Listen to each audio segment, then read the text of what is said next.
आदेश जय महाकाल मेरे अघोर शक्ति परिवार के सदस्यों।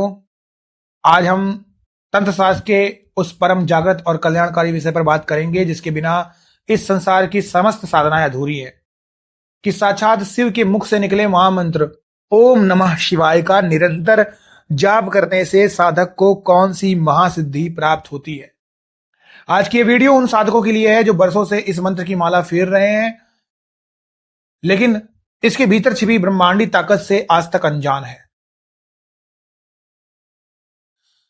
लोगों को लगता है कि ओम नमः शिवाय तो बस एक सामान्य भजन या कीर्तन या ऐसा ही मंत्र है जिसे कोई भी गा लेता है, लेकिन इस प्लेटफॉर्म के माध्यम से मैं तुम्हें अघोर परंपरा का वो कड़ा सत्य बताऊंगा जो तुम्हारे अंतःकरण को जागृत कर देगा।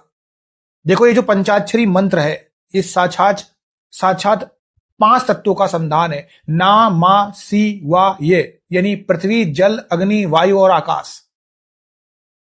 ये 5 तत्व शिव के इसी मंत्र के भीतर कैद हैं। जब कोई साधक इस मंत्र को अपने प्राणों में उतार लेता है तो उसे किसी ओझा या तांत्रिक के आगे सर झुकाने की जरूरत नहीं पड़ती। वो खुद अपनी दहलीज का सबसे बड़ा पहरेदार बन जाता है। अघोर परंपरा का अखंड निर्णय कहता है कि जब इस मंत्र का घर्षण साधक के खून में पहुंचता है तो उसे 5 मुख्य और जागृत सिद्धियां स्वतः ही प्राप्त होने लगती है। इस वीडियो को शुरू करने से यानी लास्ट तक जाने से पहले मैं एक बात बता दूं, आपको ओम शब्द का उच्चारण नहीं करना है। पुरुषों को नमः शिवाय और महिलाओं को शिवाय नमः का जाप करना चाहिए। अगर मैं बताऊंगा क्यों करना चाहिए ऐसा, उसके लिए वीडियो लंबी हो जाएगी, तो चलिए सुनी लीजिए। शिव महापुराण में यह बात साफ साफ लिखी गई है। शिव महापुराण पढ़िए, आपको मिल जाएगा। कोई भी इंसान, जैसे चलो गर्भवती महिला है, जैसे ही गर्भवती महिला इस ओम के उच्चारण को पढ़ेगी उसके गर्भ में बहुत ज्यादा प्रेशर पड़ेगा जिससे गर्भपात भी हो सकता है। तो पहला तो नियम यही है। दूसरा, चूंकि ये 5 तत्वों की शक्ति लिए है ये मंत्र, ये एक ओंकार है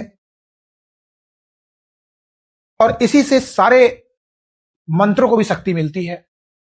तो इसको धारण करने के लिए आपकी पात्रता बहुत जरूरी है। पहली बात तो कोई भी गुरु इस मंत्र को ओम को दीक्षा के रूप में किसी को नहीं दे सकता है। वही दे सकता है जिसने खुद भी 9 लाख मंत्रों का जाप किया हो।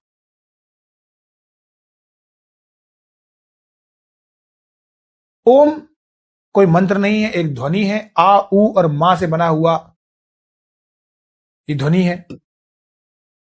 तो जब बात 5 तत्वों की आ जाती है तो नमः शिवाय और शिवाय नमः, मैं शिव को नमस्कार करती हूं या मैं शिव को नमस्कार करता हूं, कोई अंतर नहीं है।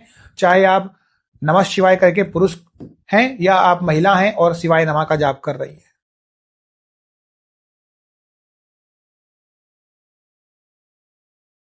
किसी दिन इस पर बहुत विस्तार से चर्चा करेंगे। अभी के लिए इस वीडियो पे आगे बढ़ते हैं। अभी के लिए आप समझ लीजिए, शिवाय नमः और नमः शिवाय का आपको जाप करना है। पहली सिद्धि आती है तत्व सिद्धि। साधक के शरीर के भीतर के 5 तत्व बिल्कुल शुद्ध और संतुलित हो जाते हैं, जिससे उसके चेहरे पर साक्षात शिव का कड़ा, सम्मोहन और ओज प्रकट होने लगता है। दूसरी सिद्धि आती है काल ज्ञान और पूर्व आभास की सिद्धि। इस मंत्र के प्रभाव से साधक का आज्ञा चक्र इस तरीके से जागृत होता है कि आने वाले संकट, बीमारी या शत्रु के गुप्त तांत्रिक आघात का ज्ञान उसे कई घंटे पहले ही साफ हो जाता है। तीसरी शक्ति है वाक सिद्धि और विचार सिद्धि की। शिव मंत्र का निरंतर जाप करने वाले साधक के कंठ में साक्षात सरस्वती का वास होने लगता है। वो गुस्से में या सहज भाव में जो बात बोल देता है, काल भी उसे सच करने के लिए बाध्य हो जाता है।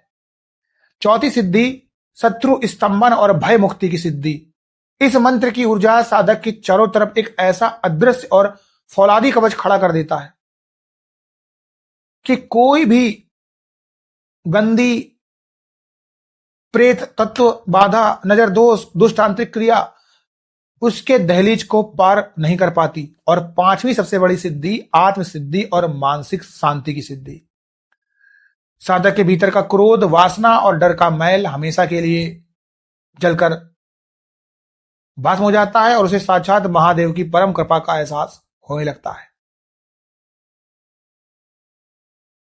तंत्र का कड़ा और अखंड नियम यह कहता है कि मंत्र तब तक काम नहीं करता जब तक तुम उसके प्रति पूरी तरीके से समर्पित नहीं होते। अगर तुम्हारी जीभ पर नमः शिवाय चल रहा है या शिवाय नमः चल रहा है और आंखों में पराई स्त्री को देखने की भूख लगी है, वासना है, मन में दूसरों का बुरा करने का कपट है, तो तुम करोड़ों बार भी जाप कर लो, तुम्हें कोई सिद्धि नहीं मिलेगी।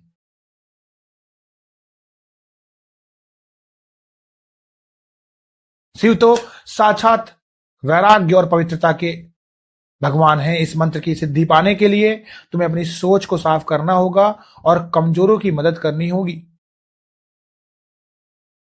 अपने चरित्र को पत्थर की तरीके से अडिग रखना होगा। आज जो सिद्धियां बताई गई उन्हें जागृत करने का सही नियम और गुप्त विधान सिद्ध उपाय प्लेलिस्ट में है। ये प्लेलिस्ट केवल चैनल के विशेष सदस्यों के लिए खुली है, जहां साधना को केवल ऊपर ऊपर से नहीं बल्कि दहलीज और आसन के कड़े नियमों के साथ गहराई में बताया जाता है। निर्णय तुम्हारा है। आदेश। जय महाकाल।